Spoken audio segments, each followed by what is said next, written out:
Hi, just Ayala being Ayala. It's second day of induction week and mag-breakfast lang muna ako.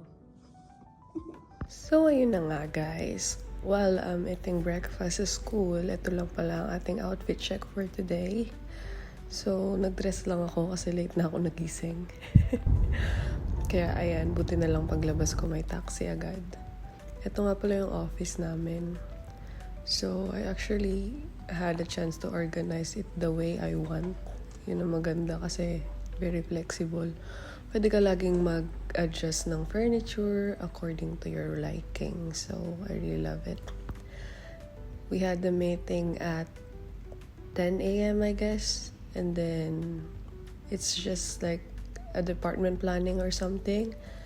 And then after that, I proceeded making my task for today, which is to prepare resources packs for the kids. Pero hindi ko yun natapos. Itutuloy ko yun mamaya. Nag-lunch muna ako. Today's lunch was so delicious. I really love it. And mabilis ang lunch lang kasi we're going to Mamurang. This is another branch of Aldar. And we have a training here. So, kailangan pumunta. Ang cute kasi yung color nila is green. Ang sarap sa mata. And it's also pleasant to be there. Enjoy naman. But instead of 3:30 kami umuwi, 5:30 na kami nakauwi.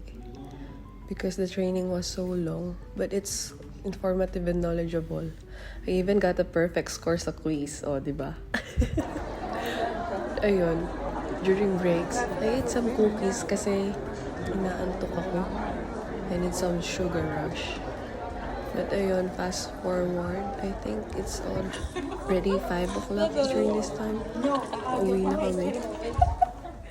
We got lost sa street, so nakailang paikot-ikot kami.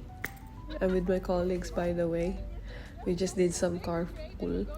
And ayun, luckily, nahanap naman namin ang way namin pa uwi.